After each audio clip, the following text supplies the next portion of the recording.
use track shoes more than boxing gloves. Skip Bayless, what do you make of these comments? Stephen A. Smith, I make of it that Berto was just speaking straight from his heart.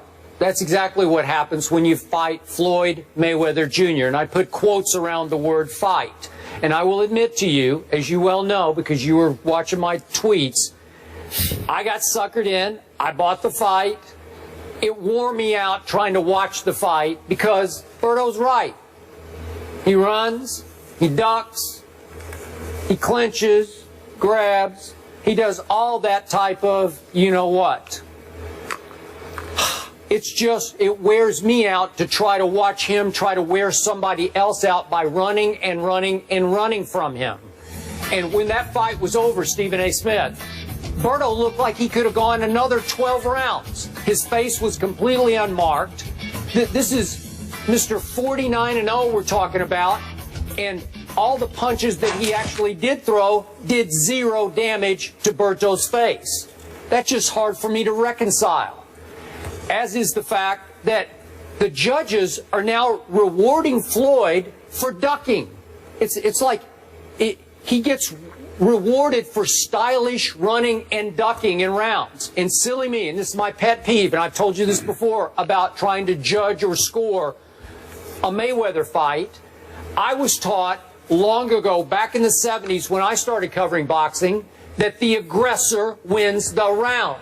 That's why I had Pacquiao winning the fight against Mayweather, because Mayweather runs too much. Pacquiao never ran. He's fighting with one arm, but he kept taking the fight to Mayweather. And I thought Mayweather just gave up and gave him too many rounds and that he edged him out in total points. And I was scoring it on Twitter as I went.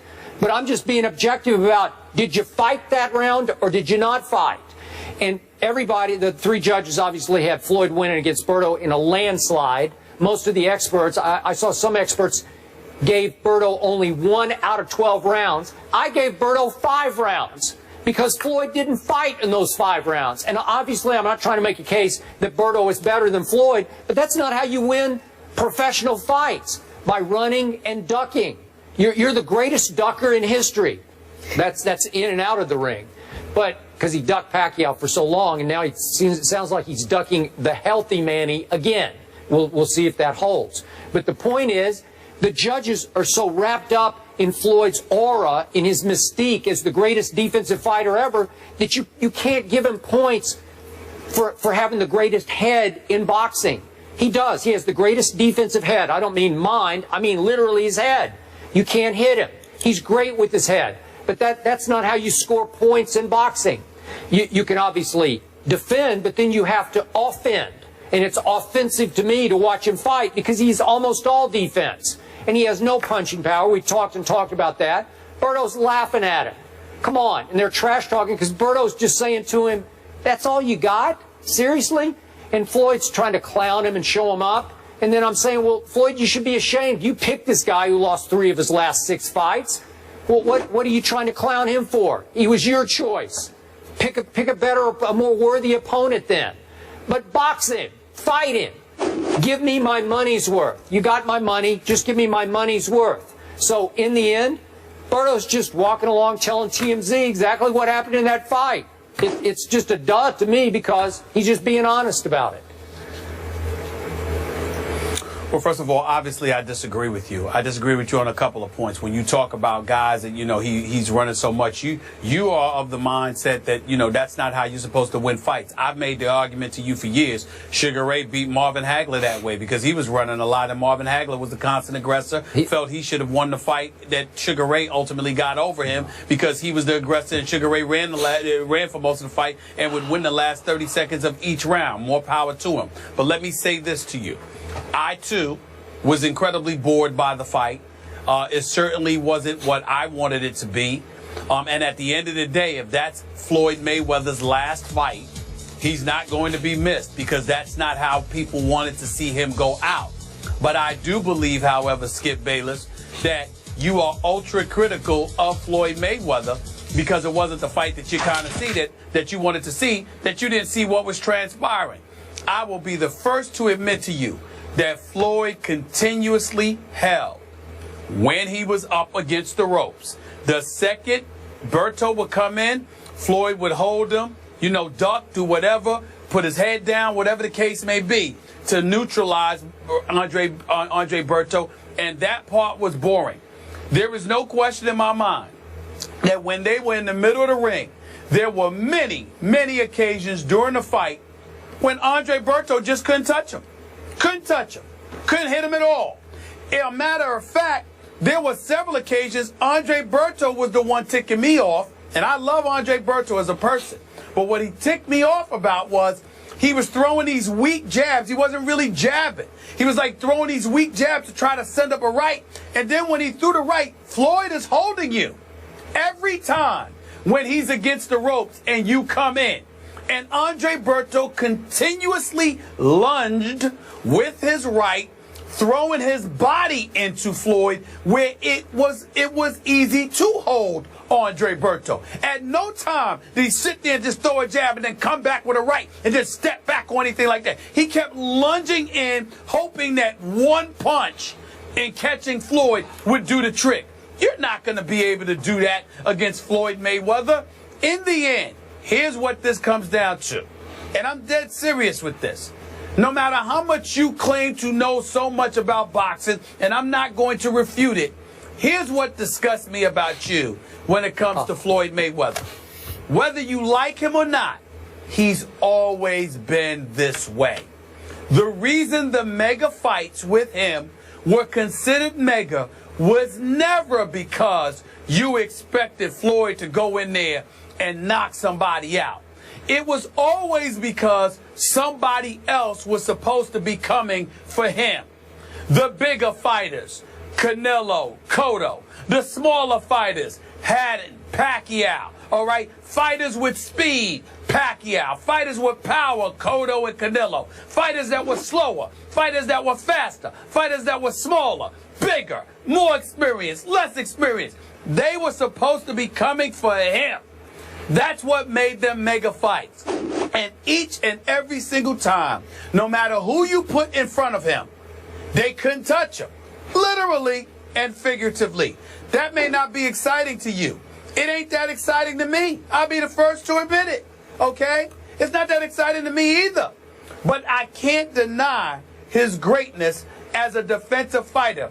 And Berto, with all due respect, is the last person that I want to hear that from, because Berto wouldn't even jab. He didn't even try to set up a punch to get a punch. He didn't do anything. And that's on him. Okay, I got so many points and bones to pick. But number one, go ahead. I'm ashamed of you for stooping to criticize Andre Berto, who lost 3 of his last 6 fights, including recently via technical knockout to Jesus Soto Caras. Stop bringing up that Really? fight, Skip. Are He you had kidding? one arm. He hurt his shoulder. I know, but he would have beaten the guy. He hurt his shoulder. Fight. You're 49-0 against Andre Berto. Are you kidding? Berto had one arm. You're just wasting your breath saying he can't jab. Why didn't he jab? Why did Floyd pick him in the first place? I'm not wasting my breath. I'll take Amir Khan. I know you're agree. ripping him for Amir Khan. I agree with that. I would have watched that with much more interest. It wouldn't have been quite the clown show that this was. I would have watched Danny Garcia, and I would have preferred Keith Thurman. Okay, I'm fine That's with that. what I would have preferred. told you, I said, yeah. But I would have watched They're all him. sitting in the I would front have row watched watching him this against the Danny other night. Garcia. Thinking, why am I not up there? So, and then you dared. Listen, I know you love Sugar Ray Leonard. I love Sugar Ray Leonard. I have the utmost regard for him. I do. But he was actually a two-way fighter, and you can't put Floyd even in the same breath with Sugar Ray Leonard. Sugar Ray could defend like Floyd, and he actually could punch. He could punch. He actually stung Marvin Hagler. He could hit back. And Floyd cannot hit anybody with any power or impact that has any impact on the fight. Hearns stung Marvelous Marvin Hagler in their epic first round. Not Sugar Ray. Sugar Ray ran until the last third. And I'm not knocking Sugar Ray. I love Sugar Ray. He's one of the greatest ever. We know that. But he ran. But Marvin Hagler, Marvin Hagler lost that fight because Marvin Hagler could not touch Sugar Ray. Not because Sugar Ray stood there and fought him. He couldn't catch him. That's why he lost. But in those last 30 That's seconds, Sugar Ray would just take the fight to him. And you could say he stole those rounds. That's not true. I thought he hurt him. I thought he hurt him. You're disrespecting Marvelous Marvin Hagler. I'm not. You're disrespecting Marvelous Marvin Hagler right there. Yes, you are. Yes, you are. That's not true. Oh, that's let's change the false. narrative here. Let's make me offending Marvin Hagler. You need to go there. You're please. offending Sugar Ray Leonard by comparing him to Pretty Boy Floyd. Well, listen, you can say what you want. I got the facts on video to show that. The facts on video? Floyd Money Mayweather is a brilliant defensive fighter. Offensively, I don't know. Most of us don't enjoy watching him any longer. With the last fight that he really dominated somebody, I mean, I love the show he put on against Canelo, knocked out, TKO'd Hatton. But the bottom line is, outside of that, we haven't seen much from Floyd offensively. But you pay because someone else has convinced you they were coming for him, and they can't touch him. That's not his fault, Skip. That's not his fault. Yeah, they can't touch him. He chose to fight that man, quote unquote, fight. I agree with that. I agree with that. I agree with that. Okay. I agree with that. All right. We're leaving it there, guys. He walks away unscathed and is supposedly retired. So we shall see. Seattle got upset Sunday by the Rams. Yes. Man is paid. No debate there with no Cam Chancellor, but the Seahawks still haven't closed a deal with him. They certainly could have used him. Wait till you hear what Ray Lewis thinks of all this. That's coming up on the other side of the break. Bell may have wowed some folks in his relief appearance against the Jets on Sunday, but legendary coach Bill Parcells was not impressed. Here's what Parcells told Colin Cowherd on The Herd yesterday. Johnny Manziel is an exception. Now, he's a fan favorite. He's like a mascot player. You know, the fans root for him. He creates excitement. And, you know, there have been, in a couple of cases, guys like Tarkenton and even Russell Wilson to an extent that have been very successful in doing this. But they're a very, very minute percentage.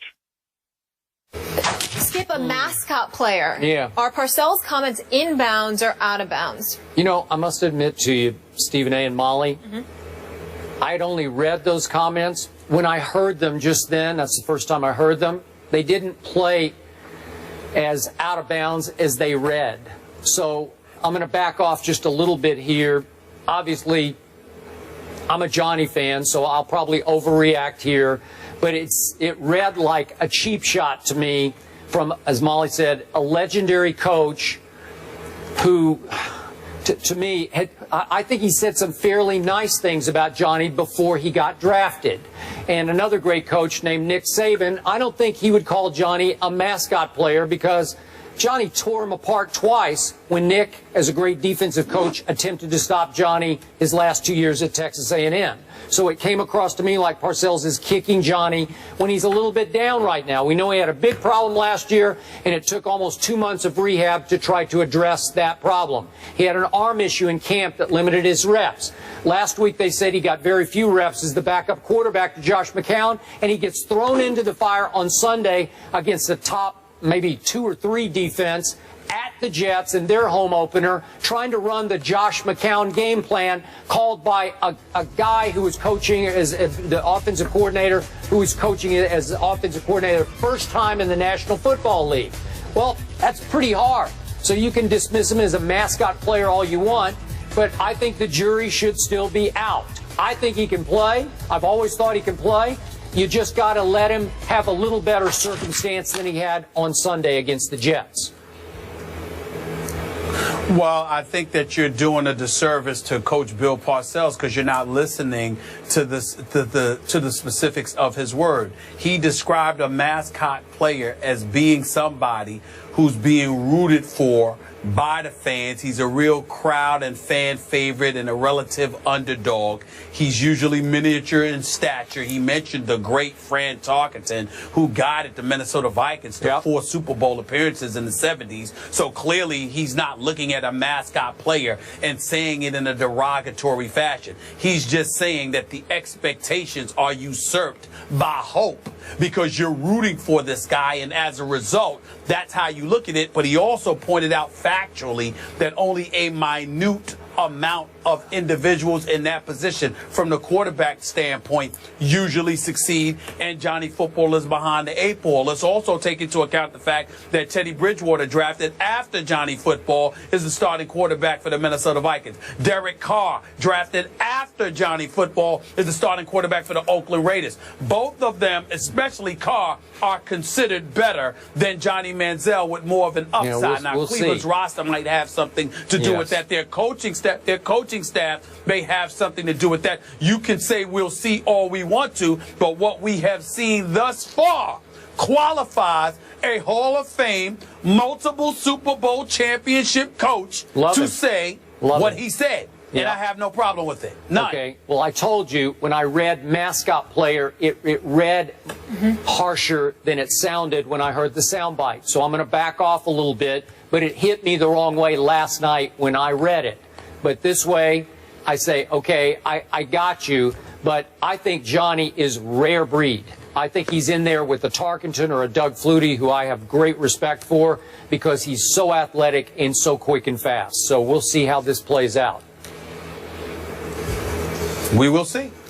Manziel versus Mariota on Sunday. Do we know? We don't know if he's starting yet. I think he is because Josh McCown's in the concussion protocol, but I don't know that for a fact yet. Okay. We're looking forward to that one. That one is in Cleveland. Gentlemen, it was fun, as always. Stephen A., thank you. Skip Bayless. I think we're going to keep you, Molly. Yeah? I just think we're going to keep you around. You put a ring on You're it? pretty good. You're pretty good. Hey. Yeah. I'm trying. Congrats. I got to step my A. You're all right. Oh, You're all please, right. too. Okay, okay. I'm blushing if my complexion would let me blush. Yeah. Bye.